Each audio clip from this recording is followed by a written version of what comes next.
Cleveland is a east side, west side kind of town, and I grew up on the west side, but we'd pile into the car on special occasions and drive to the east side to visit grandma or some other relation. And I was always on the lookout on the way over to see certain things that I love seeing, like the Terminal Tower and the Dairyman's milk bottle sign on the Westinghouse curve. But both ways, coming and going, I always looked out on the lake and I saw this little structure out there, some little round thing that looked like a boat, but it really wasn't. And when I learned that my great-grandfather had once worked on it, I felt proud for some kid reason, I guess. One day in 1963, the newspaper said that a local man had passed away, an African-American inventor who had created a kind of gas mask, and he used it to save lives in a gas-filled tunnel underneath Lake Erie. And that was the first time I learned something about Garrett Morgan. Morgan's life is amazing on many different levels, but in 1916, when he was called up in the middle of the night to bring his safety helmet invention to a water crib 5 miles out in the lake, that's when he became history. It is how Morgan's fateful night on the crib and the stories of the tunnel workers intertwined that gave me the inspiration to write Fire on the Water. And I think that a bit of the same inspiration rubbed off on Gary Dumm, because he did a one hell of a job drawing it.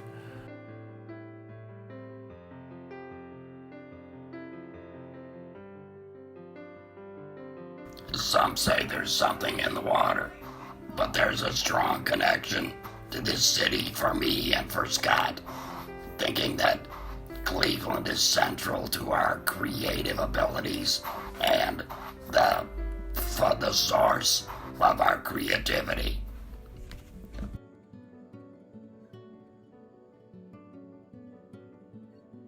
I'd met Gary back in the 70s when I was part of an artist co-op. At the time, Gary and his main collaborator, Gregory Budgett, had just wrapped their work on American Splendor No. 1 by Harvey Pekar, and were hard at work on his second comic, the aptly titled American Splendor No. 2.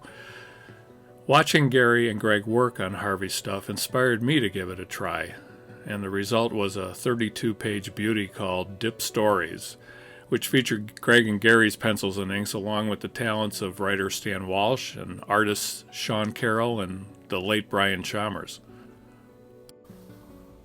The story of Fire on the Water inspired me to take on this really huge project.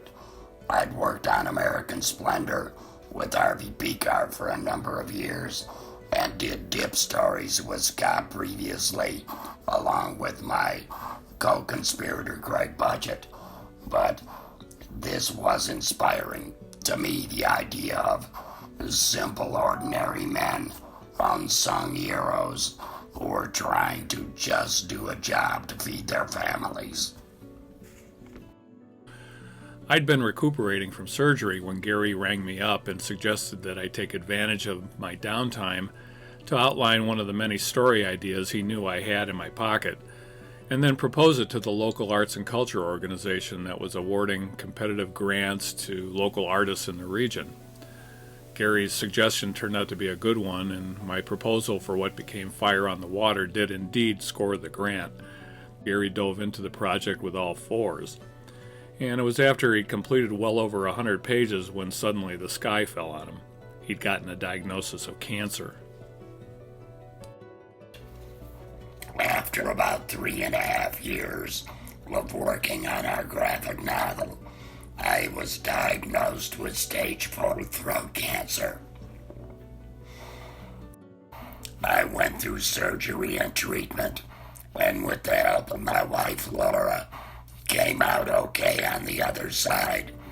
But I felt old and weak and was minus my voice box, one jugular vein, and a thyroid gland that was fried from radiation, but very much anxious to get back to work ASAP.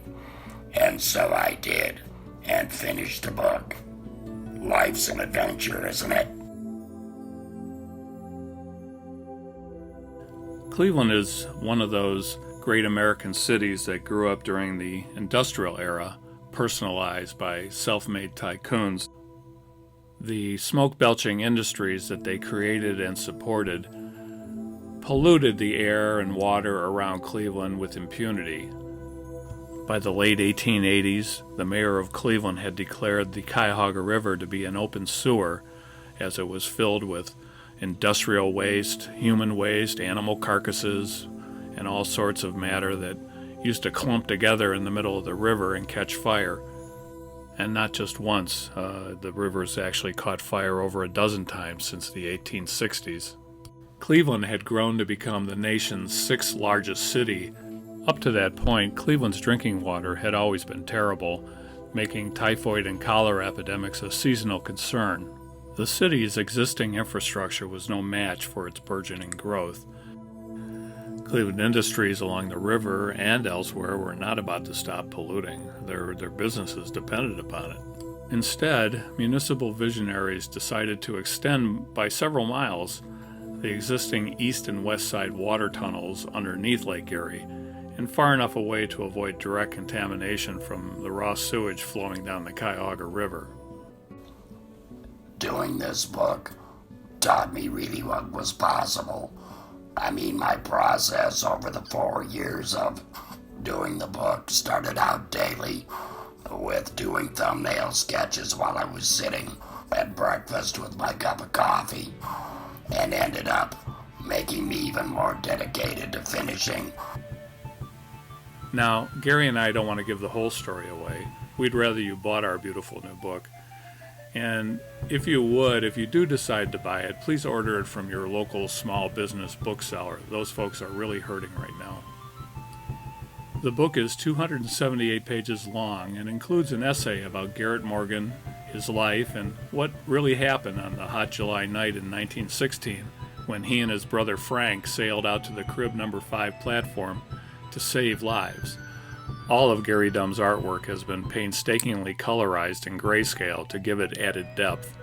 Cleveland's long-gone Irish town Bend district has been resurrected for the benefit of a story that takes you deep into the tunnels under Lake Erie with the desperate men struggling to make a buck, to perform work so dangerous there's a constant risk that they won't survive the day. And what of Garrett Morgan, or Benjamin Beltran as his character is depicted in this story? Morgan's heroic exploits in the No. 5 water tunnel in 1916 had been expunged from the official accounts for decades because of racial prejudice.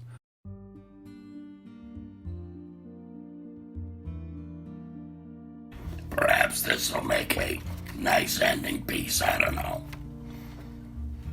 The more things change, the more they seem to stay the same.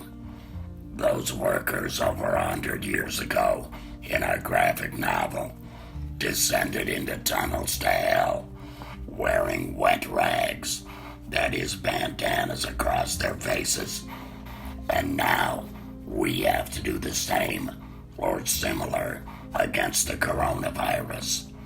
Still, I'd like to think that those who survived found this place called Cleveland a good place to live and work. And this city sits beside a great lake and is our most precious natural resource. So let's not take it for granted.